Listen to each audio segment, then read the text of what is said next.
नमस्कार, मैं हूं रवि प्रकाश और यह कार्यक्रम एक विशेष कार्यक्रम में आपका स्वागत करता हूं। आज 30 जनवरी है। आप सब लोगों को पता है कि आज के दिन महात्मा गांधी की पुण्यतिथि के तौर पे हम मनाते हैं। आज ही की तारीख पर महात्मा गांधी को गोलियां मारी गई थी 3 और महात्मा गांधी का निधन हो गया था इस वजह से। तो तब से लेकर आज तक जब भी हम किसी असाधारण व्यक्तित्व की चर्चा करते हैं तो हम महात्मा गांधी का नाम भारत में सबसे ऊपर आता है, क्योंकि गांधी जी ने इस तरह के प्रयोग किए अपनी पूरी ज़िंदगी में, जिसने पूरी दुनिया को प्रभावित किया।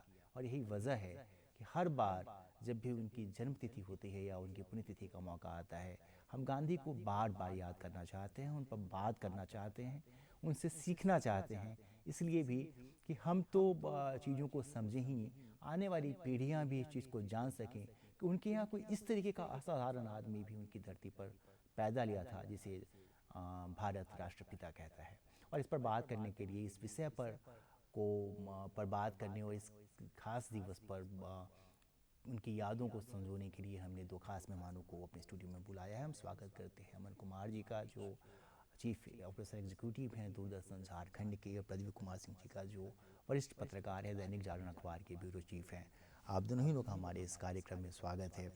कोई बड़ी कोई नया सा विषय नहीं है, हर बार हम लोगों गांधी जी पर बात करते रहे हैं, पहले भी कई कार्यक्रमों में।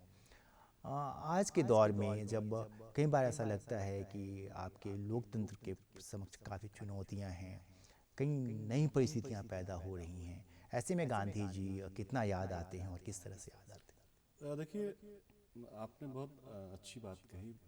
मैं इस कार्यक्रम में आने से पहले मैं एक दलाई लामा का इंटरव्यू आज देख रहा था, पढ़ रहा था, तो उसमें एक पंक्ति मुझे बहुत अच्छी लगी। दलाई लामा ने कहा कि अगर गांधी जिंदा होते, क्योंकि दलाई लामा को कभी गांधी से मिलने का अवसर नहीं मिला, वो पहली बार इंडिया आए थे 54 में, तब तक गांधी जी की जो है हत्या हो गई थी।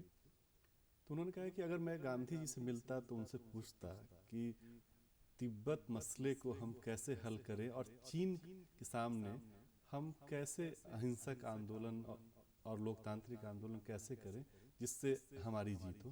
तो आप समझ सकते हैं कि गांधी क्या चीज़ थे, कि उनके जो निधन के लगभग 74-75 साल बाद भी आज जो है दुनिया के जितने भी तमाम बड़े लीडर हैं, वो उनके विचारों में जो है उस अपनी समस्याओं का हल देखते हैं। तो आपके जो सवाल का सबसे जो बड़ा जवाब यही होगा कि गांधी जी की प्रासंगिकता शायद आज 75 साल के ही नहीं, 75 साल बाद भी, उसके बाद भी जो है बनी रहेंगी। और क्योंकि अभी भले ही हिंसा का दौर है, कई आलोचनाएं भी होती हैं, क्योंकि लोकतांत्रिक देश है, दुनिया में लोकतंत्र है, तो कई लोग जो है वो आलोचना भी करते हैं। लेकिन फिर जब उनको लगता है कि उन चीज़ें जो है हाथ से जा रही हैं, नियंत्रण से जा रही हैं, तो फिर आप जो है फिर कहते हैं कि नहीं नहीं, हमारे गांधी की जो सत्य और अहिंसा है वही महत्वपूर्ण है, क्योंकि कोई नहीं चाहेगा कि बहुत ज़्यादा हिंसा हो, फसाद हो।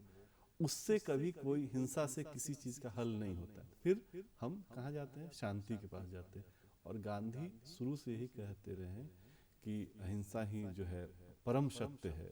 अगर आपको बेहतर दुनिया बनानी है तो आपको अहिंसा अपनाना पड़ेगा। प्रदीप जी।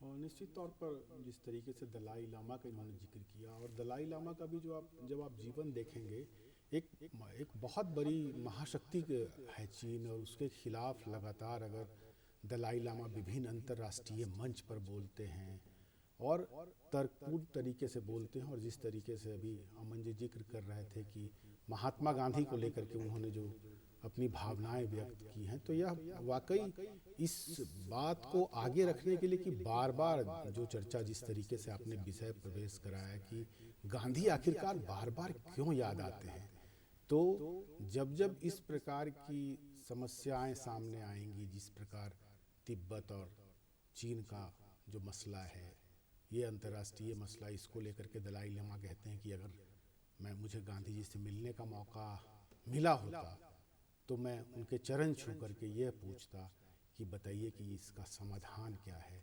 ठीक इसी प्रकार आप देखेंगे भारत के अलावा, भारत के भीतर भी कई जगहों पर जो हिंसा हो रही है, तो उसका जो समाधान है वह अहिंसा में ही समाधान है। जो अलगाववादी ताकतें जो हैं वो हावी होती हैं, देश विरोधी ताकतें हावी होती हैं, फिर उनको मुख्य धारा में लाने की कोशिश होती है। तो और जब आप हम पड़ोसी मुल्कों को की तरफ देखते हैं, पाकिस्तान वह हिंसा से ग्रस्त है, अफगानिस्तान हिंसा से ग्रस्त है, कई ऐसे देश हैं जो आज जूझ रहे हैं हिंसा से, कई ऐसे देश हैं जो वो पंथ निरपेक्ष देश नहीं हैं, उनमें एक जो है वो धर्म की बहुलता है, वो तो वहाँ जो है वो मारकाट मची हुई है। तो गांधी इन तमाम चीज़ों के समाधान है। गांधी कहते हैं कि शांति से ही सब चीज़ों का समाधान हो सकता है, लेकिन इसके साथ साथ अगर कोई यह समझता है कि शांति की बात वह कहता है कि जो कमज़ोर है, अहिंसा की बात जो कह सकता है कमज़ोर है, मेरा ये मानना है और मेरा अनुभव कहता है। और जब आप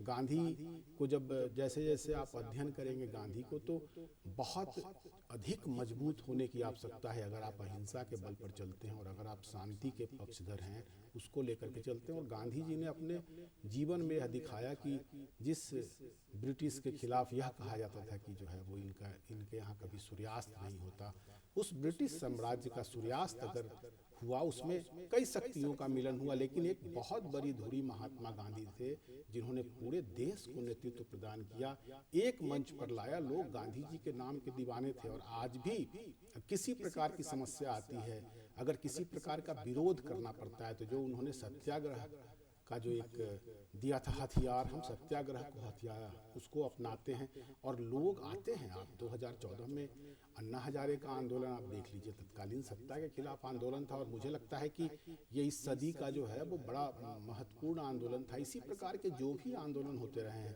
तो वो सत्याग्रह के आग्रह को लेकर के आंदोलन होते रहेंगे। लोग धरना करते हैं, प्रदर्शन करते हैं, शासन के समक्ष अपनी बातें रखते हैं। मुझे लगता है कि इससे बेहतर और कोई हथियार नहीं हो सकता।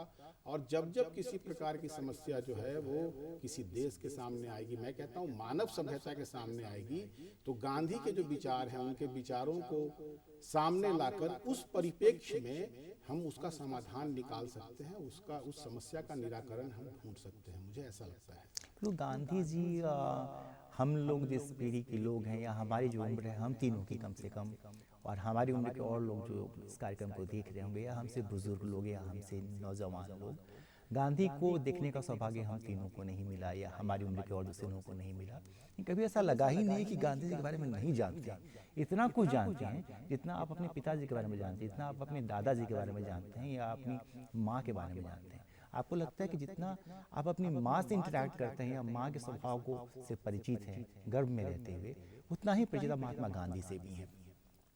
इसलिए गांधी जी के बारे में बार बार बात करके सुकून मिलता है। एक चीज़ और है, हम लोगों ने पहले कई बार गांधी पर बातें की, उनकी प्रासंगिकता पर भी, और हम सब लोग इससे इत्तेफाक रखते हैं कि गांधी जी आने वाले कई सदियों तक प्रासंगिक रहेंगे और शायद जब तक ये ब्रह्मांड रहेगा तब तक। एक चर्चा जो हम लोगों ने पहले नहीं की है, जो आज करना चाहता मैं, है कि गांधी जी का दुर्भाग्य से, हालांकि वो उनका सौभाग्य था कि आज़ादी उनकी आंखों के सामने भारत को मिल गई थी, फिर उनको गोलियां मारी गईं, लेकिन दुर्भाग्य से गांधी जी का जब निधन हुआ, गांधी जी जब शहीद हुए, उसके बाद भारत में सरकारों ने काम करना शुरू किया। एक स्वतंत्र भारत की सरकार ने काम किया। यह चर्चा भी ज़रूरी है कि सरकारें जो तब से चल रही हैं भारत की, पंडित जवाहरलाल नेहरू से लेके प्रधानमंत्री नरेंद्र मोदी जी तक की, अगर गांधी जिंदा होते या कुछ साल और उनको मिल गए होते, तो भारत की सरकारों का स्वरूप कैसा होता? देखिए, गांधी जी जो कहते थे कि हम अंतिम आदमी, किसान का बेटा, जैसे उनके यही सलाह पर डॉक्टर राजेंद्र प्रसाद जो राष्ट्रपति कहा जा रहा है कि उनकी इच्छा थी कि कोई किसान का बेटा जो है भारत का राष्ट्रपति बने, क्योंकि जवाहरलाल नेहरू बड़े राजघराने, मतलब बड़े घर के बेटे थे। तो उनको लगा कि ये संदेश नहीं जाना चाहिए आम जनता के पास, क्योंकि आज़ादी तुरंत मिली थी कि नहीं फिर से ये गोरे चले गए, लेकिन ये जो शासन है वो बड़े लोगों का शासन है। तो हालांकि इसीलिए राजेंद्र प्रसाद जो साधारण परिवार से आते थे उनको राष्ट्रपति बनाया गया। इसके अलावा जो मंत्रिमंडल का जो एक स्वरूप आप देखिएगा रवि, तो वो गांधी जी के रहते रहते लगभग तय हो गया और बहुत उस पर बहुत विवेचना हुई, बहुत मंथन हुआ उसके बाद, क्योंकि ये तो लगभग 45 जो है सन 45 के बाद ही से स्टार्ट हो गया था, 1945 के बाद से। तो लगभग मंत्री जिसको वो चाहते थे, और शायद सभी अच्छे लोग उस समय सभी अच्छे लोग, पढ़े लोग, जिनका ग्राउंड कनेक्ट था, वो लोग, शायद इसी वजह से ये देश बहुत खूबसूरत बना। और आप जो हमसे जो बट के पाकिस्तान अलग हुआ, वो डिरेल हो गया। आज केवल 75 साल में देखिएगा तो वो एक फेल स्टेट है, लेकिन हम दुनिया की मजबूत अर्थव्यवस्था है, हमारे जो शासन तंत्र भी बेहतर है। और अगर आप कहिएगा कि गांधी तो हमेशा हमारे बीच में, भले उनकी हत्या हो गई, उनका शरीर नहीं रहा, लेकिन उनके जो विचार थे, उनका जो कामकाज था, हम लोगों ने छोड़ा नहीं, और हम उस पर लगातार चलते रहे। चाहे किसी की भी सरकार है, इस 75 साल में इस देश ने लगभग तमाम पार्टियों की सरकारों को देखा है। कांग्रेस, समाजवादी, जो है लेफ्ट में भी, इसके अलावा भारतीय जनता पार्टी, लेकिन इन तमाम पार्टियों में भले इनकी विचारधाराएं अलग अलग होंगी, लेकिन गांधी के जो थिंकिंग थे, गांधी के जो की सोच, कोई पार्टी वो उस सोच से अलग नहीं हुई। वो लगभग जो है अपनी विचारधाराओं को लेकर उनका आग्रह भले ही हो सकता है, लेकिन गांधीवाद के प्रति किसी का दुराग्रह नहीं है। और गांधी जी के जो अंत्योदय था, उनका जो गरीब का विकास था, उनके जो सत्य के प्रयोग थे, उनका अहिंसा, वो तमाम चीजें जो है आज भी उसी पे सरकारें चल रही। तो आप ये कह सकते हैं कि एक आदमी चाहते तो गांधी भी राष्ट्रपति या प्रधानमंत्री बन सकते थे, लेकिन उन्होंने ठुकरा दिया, कहा कि मैं नहीं बनूंगा, मैं सत्ता में नहीं आऊंगा। लेकिन वो लगभग 6 महीना आजादी के 6 महीना के आसपास, 5 महीने वो रहे थे जीवित, फिर भी उन्होंने एक जो पैटर्न सेट कर दिया। आज 75 साल के बाद भी देश में कोई सरकार ऐसी नहीं हुई है जो उससे अलग हो सके। और ये सिर्फ उनके मतलब निधन के बाद की बात मैं नहीं कर रहा हूँ, उस निधन से पहले भी। अभी मैं हाल में जयप्रकाश नारायण की एक किताब में देख रहा था, तो उसमें मैं देखा कि जयप्रकाश नारायण जो थे, वो तो एक तरह से उनका अलग आइडियोलॉजी था। वो एक तरह से गांधीवादी नहीं थे, हाँ, सोशलिस्ट थे, मार्क्सवाद का उन पर प्रभाव था। लेकिन ये जब वो देश में आते हैं, जब उनकी पत्नी, क्योंकि गांधी की बहुत करीबी थी, उनकी ब्रजकिशोर बाबू की पुत्री प्रभावती जी, तो वो उनके आश्रम में रहती थी। तो लेकिन उनको जो कोई संकट उत्पन्न होता था, चाहे पारिवारिक संकट हो या राजनीतिक कोई अगर विचार रखना हो, तो वो गांधी के पास आते थे। मतलब कि आपके जीवन में कुछ भी अगर संकट है तो गांधीवाद ही एक तरीका है। और शायद इसी वजह से जयप्रकाश नारायण, जब उन्होंने आंदोलन उनके नेतृत्व में 74 में हुआ, तो एक तरह से वो गांधीवादी आंदोलन था, सत्याग्रह था। वो मार्क्सवाद और वो जो सोशलिस्ट वाला आंदोलन नहीं मैं उसको मानता हूँ। हालांकि उससे बहुत सोशलिस्ट लीडर निकले, लेकिन उसका पैटर्न गांधीवाद था। भारतीय जनता पार्टी भी सत्ता में आई तो उनका भी पैटर्न गांधीवाद, हाँ, जनता पार्टी थी। ठीक है, तो ये एक खूबी है इस देश की कि हम भले ही कुछ भी बोल लें, किसी का विरोध कर लें, लेकिन हमारी आत्मा में गांधीवाद है, आज भी है। और 50 साल के बाद जो हमारी संततियां पैदा होंगी, उनके मन में भी गांधीवाद उतना ही रहेगा जितना हमारे आपके मन में है। तो इसको लेके मैं हमेशा बहुत होपफुल रहता हूँ। और कई लोग बोलते हैं कि अरे फलना आदमी ने तो फलना का विरोध कर दिया।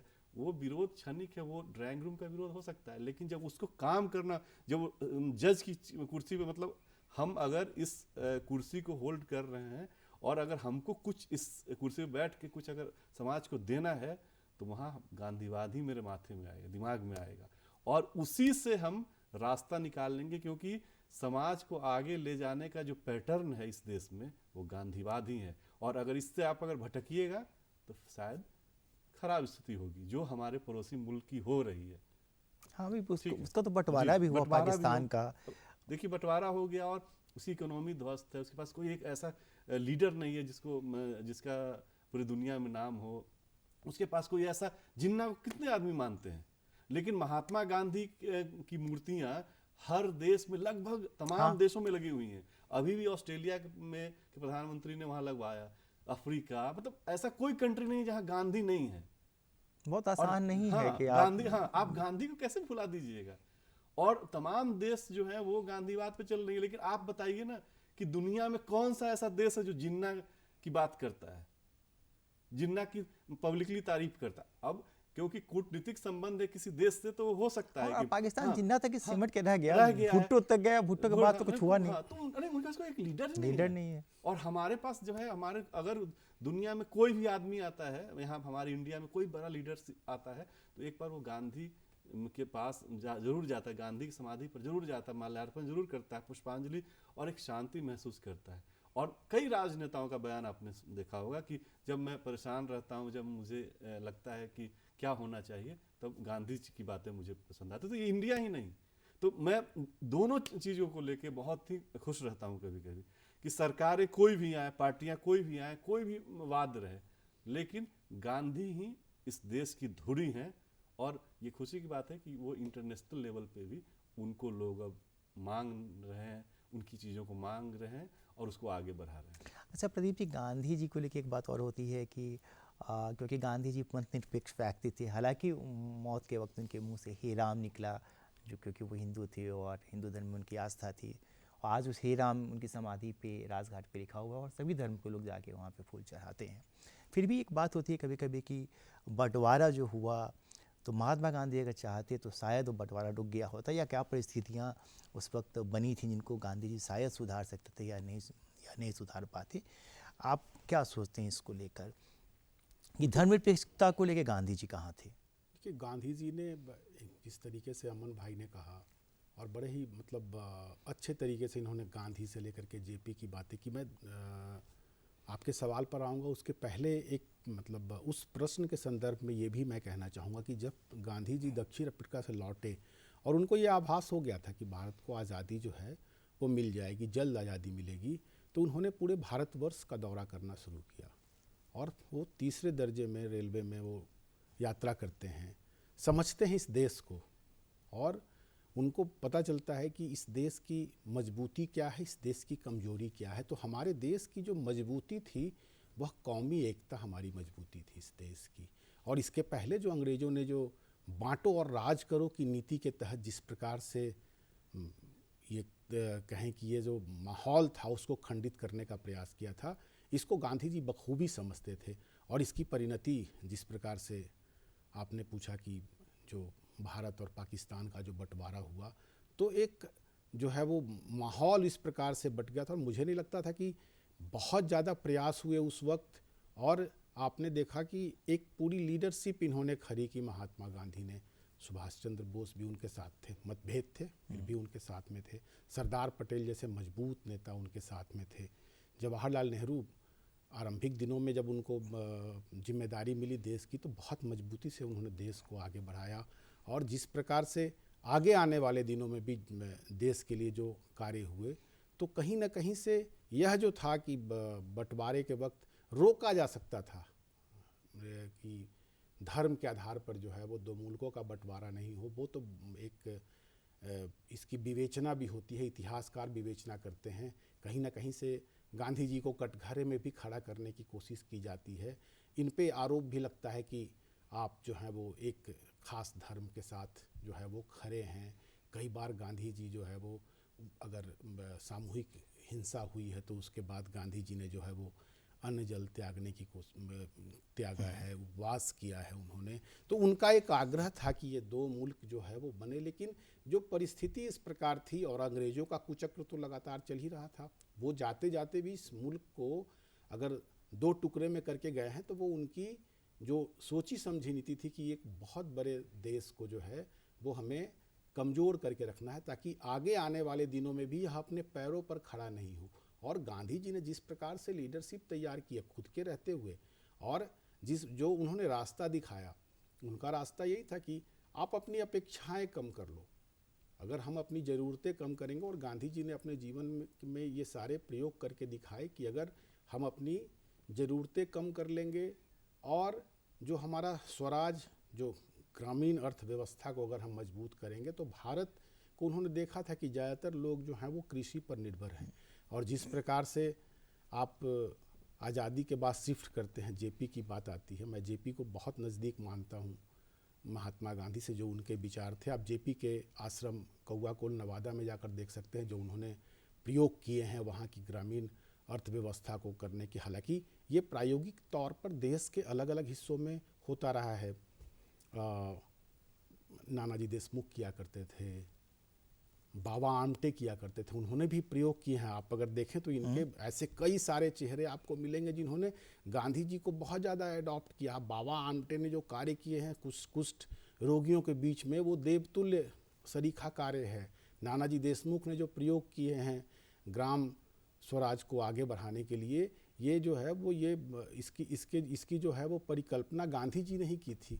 तो अलग अलग समय पे ये जो गांधी जी की जो थ्योरी थी उसको लोगों ने आगे बढ़ाया, और जिस प्रकार से एक बहुत मतलब कटु अध्याय जो है वो दो मुल्कों का बंटवारा धर्म के आधार पर, इसमें कहीं ना कहीं से ये विवेचना का विषय है। और इसमें एक निष्कर्ष पर नहीं पहुंचा जा सकता, क्योंकि कई सारी ऐसी परिस्थितियां थी जिसके कारण ये तात्कालिक निर्णय लेना पड़ा। लेकिन उसके बाद आप देखें, भारत तो गांधी की राह पर आगे बढ़ गया, लेकिन जिन्ना की राह पर, जिस तरह से अमन भाई ने कहा कि जिन्ना की राह पर बढ़कर पाकिस्तान को फिर क्या मिला। हम तो आज भी धर्मनिरपेक्ष मुल्क हैं, पंथ निरपेक्ष मुल्क हैं। हम दूसरे देशों की सीमाओं का कभी उल्लंघन नहीं करते।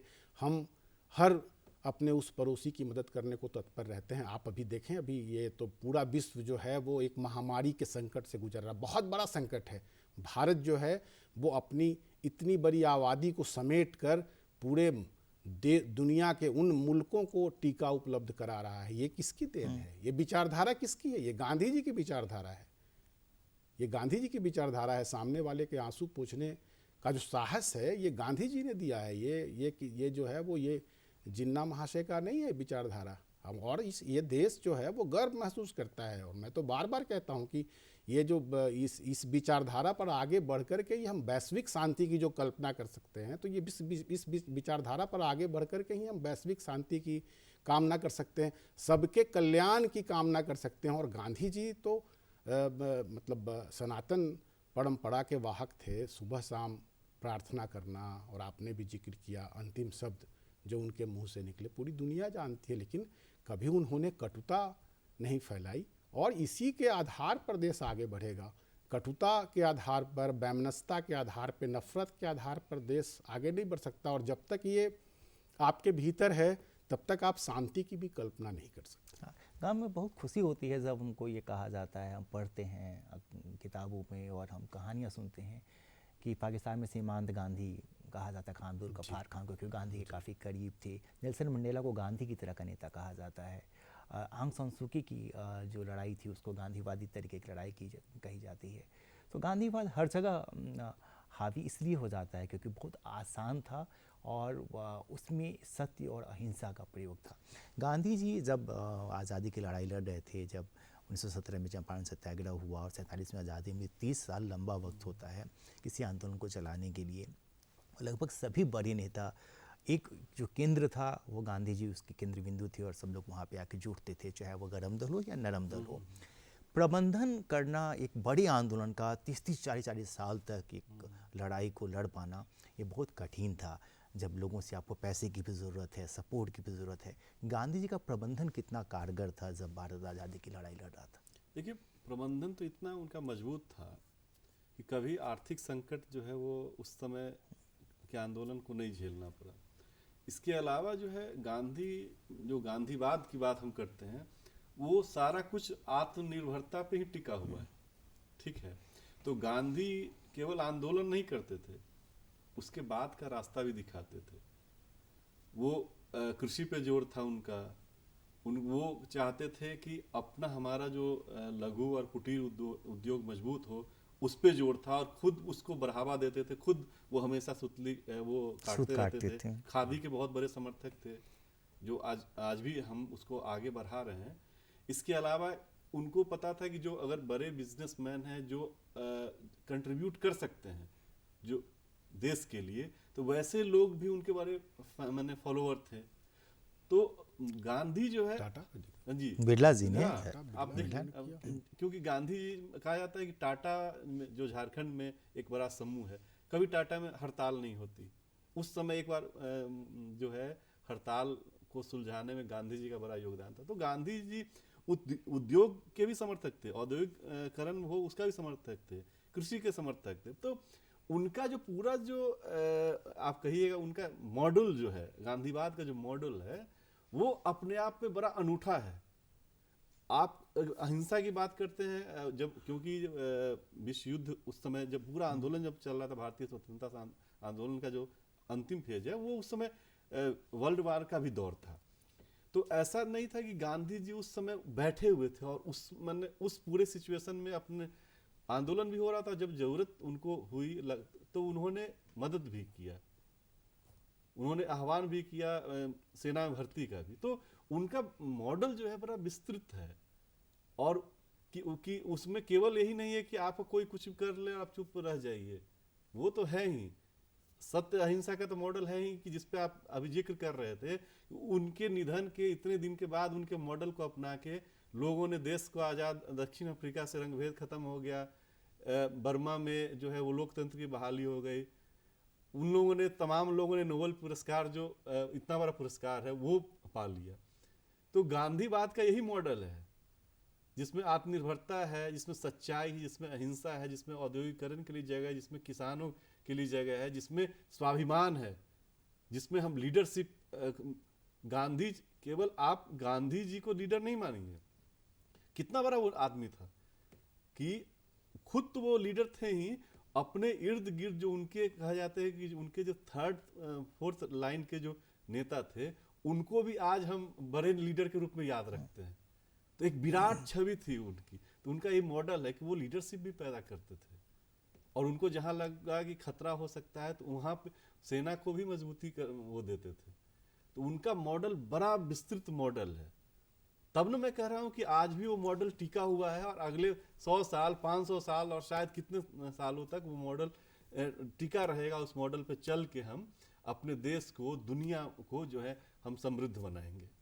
क्योंकि गांधी को हम राष्ट्रपिता कहते हैं, भारत के वो सबसे सम्मानित नेता हैं। फिर भी आपने चूंकि नोबेल पुरस्कार का जिक्र किया, तो एक ही मिनट है, तो ये सवाल हम आप दोनों लोगों से लेते हैं। गांधी को नोबेल पुरस्कार नहीं मिल सका कभी, इसको लेकर चर्चा होती रहती जी।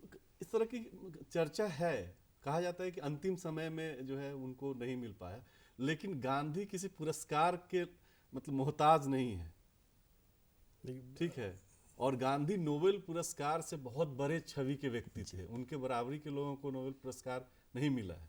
प्रदीप जी, मुझे लगता है छवि उनकी बहुत बड़ी थी, और किसी पुरस्कार के दायरे में आप बांध नहीं सकते। दिलीप साहब बहुत बड़े फनकार थे, उनको बहुत देर से अवार्ड मिला, तो इसके बारे में कभी विस्तार से चर्चा कर लेंगे। लेकिन मुझे नहीं लगता कि गांधी को आप किसी सीमा में बांध सकते, किसी पुरस्कार की सीमा में, या किसी पुरस्कार से जो बनने वाली आभा है उनकी सीमा में। गांधी जो है वो अंतर्राष्ट्रीय स्तर पर जो उनकी पैठ है, और जिस प्रकार से पूरे विश्व को गांधी दर्शन की ज़रूरत है, तो आपको इस प्रकार से ये व्यक्ति, गांधी जैसा मुल्क, हम जिस देश में रहते हैं इस मुल्क में वो पैदा हुए थे, ये हमारे लिए गर्व की बात है।